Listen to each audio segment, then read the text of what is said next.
বন্ধুসকল আকৌ এবাৰ স্বাগতম জনাইছো মোৰ EDU TUBE CARE চেনেললৈ মই আমিনুৰ ৰহমান আজি আপোনালোকৰ কাষলৈ পৰিৱেশ বিজ্ঞানৰ 20টা মান সিলেক্টেড প্ৰশ্ন লৈ আহিছো আৰু আজি যিবিলাক প্ৰশ্ন লৈ আহিছো এই সকলোবোৰ প্ৰশ্ন চনৰ ৰিলেটেড হয় অৰ্থাৎ কেতিয়া গৃহীত কৰা হৈছিল কেতিয়া কাৰ্যকৰী কৰা হৈছিল এনেকুৱা ধৰণৰ প্ৰশ্ন কিয়নো প্ৰতিটো এক্সাম বা পৰীক্ষাত এনেকুৱা ধৰণৰ দুই-তিনিটা প্ৰশ্ন আহিয়ে থাকে আশা কৰো আপোনালোকে নিশ্চয় এই ভিডিওটো ভাল পাব তেনেহলে আমাৰ সময়বোৰ নষ্ট নকৰি পোনে পোনে মোৰ ভিডিওৰ ফালে আগবাঢ়ি যাওঁ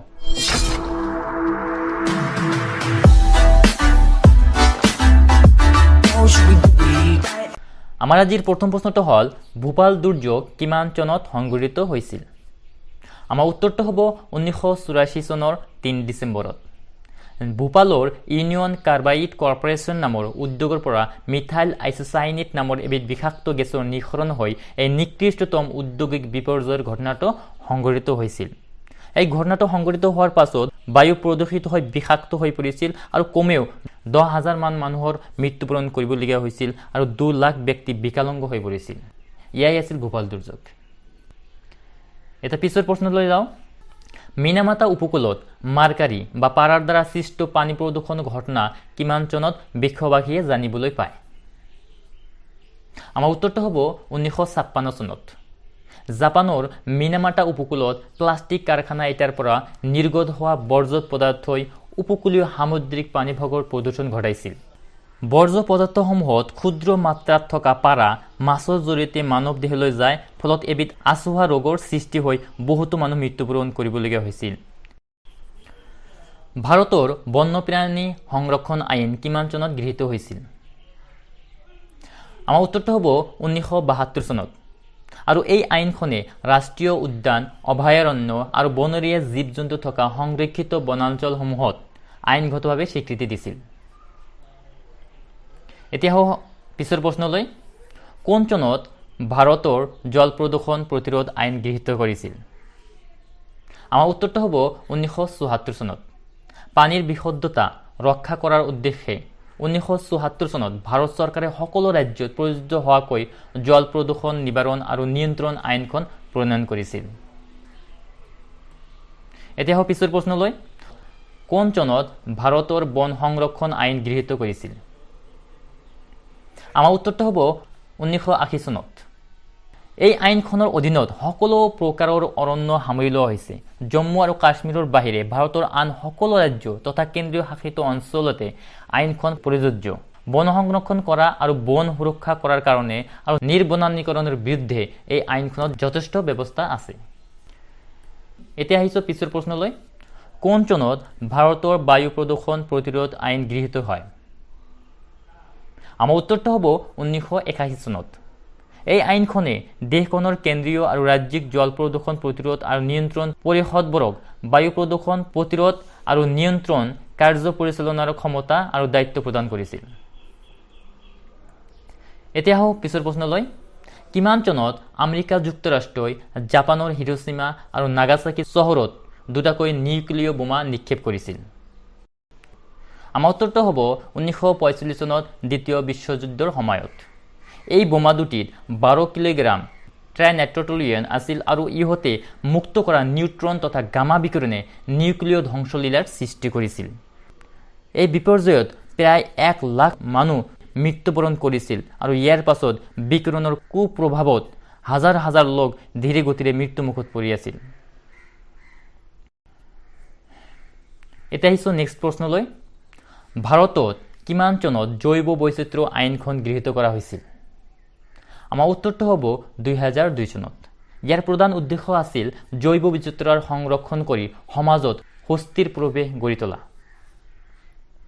এতিয়া পিছৰ প্ৰশ্নলৈ পৰিৱেশ সুৰক্ষা আইন কেতিয়া কাৰ্যকৰী কৰা হৈছিল আমাৰ উত্তৰটো হ'ব 1986 চনত ইয়াৰ উদ্দেশ্য আছিল মানুহৰ উপৰিও প্ৰাণী জগত উদ্ভিদ জগত বিভিন্ন সম্পত্তি আৰু পৰিৱেশ সুৰক্ষিত কৰি ৰখাৰ উদ্দেশ্যে এই গুৰুত্বপূৰ্ণ আইনখন প্ৰৱৰ্তন কৰা হৈছিল এটা আহিছো নেক্সট প্ৰশ্নলৈ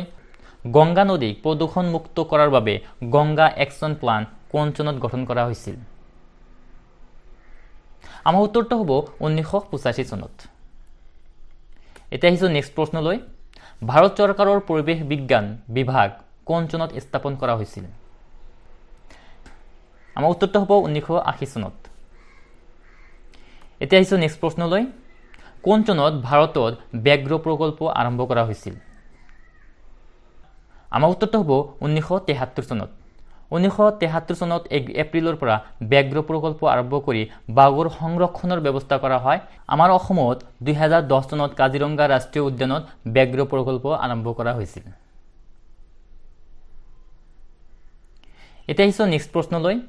ৰাষ্ট্ৰসংঘই কোনটো দশক নাৰী দশক হিচাপে পালন কৰিছিল আমাৰ উত্তৰটো হ'ব 1975 চনৰ পৰা 1985 চনলৈ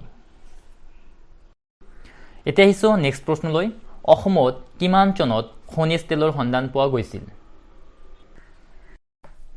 আমাৰ উত্তৰটো হ'ব 1989 চনত আৰু 1901 চনত অসম ৰেলৱে আৰু ট্ৰেডিং কোম্পানীয়ে প্ৰথমটো শোধনাগাৰ স্থাপন কৰিছিল ডিগবৈত আৰু ডিগবৈ আছিল ভাৰতৰ প্ৰথম তেল শোধনাগাৰ এতিয়া আহিছোঁ নেক্সট প্ৰশ্নলৈ বন্যপ্ৰাণী সংৰক্ষণ আইন 1972 তলৰ কোনখন ৰাজ্যত প্ৰথমে লাগু কৰা হৈছিল আমাৰ উত্তৰটো হ'ব মণিপুৰ এতিয়া আহিছোঁ পিছৰ প্ৰশ্নলৈ IUCN কিমান চনত গঠন কৰা হৈছিল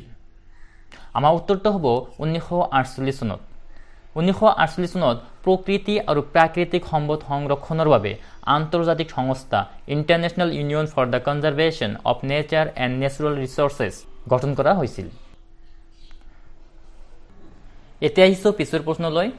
সাইলেণ্ট ভেলী কিমান চনত ৰাষ্ট্ৰীয় উদ্যান ৰূপে স্বীকৃতি দিছিল আমাৰ উত্তৰটো হ'ব 1984 চনত কেৰালাৰ পালঘাট জিলাৰ বৰ্ষাৰণ্যক সাইলেণ্ট ভেলী বুলি জনা যায় এতিয়া আহিছোঁ নেক্সট প্ৰশ্নলৈ চিপকো আন্দোলন কেতিয়া আৰু কোন ৰাজ্যত প্ৰথমে আৰম্ভ কৰা হৈছিল আমাৰ উত্তৰটো হ'ব 1970 চনত উত্তৰ প্ৰদেশত এতিয়া আহিছোঁ আৰু এটা প্ৰশ্নলৈ মন্ট্ৰিল চুক্তিৰ সন্মিলনখন কেতিয়া হৈছিল আমাৰ উত্তৰটো হ'ব 1987 চনৰ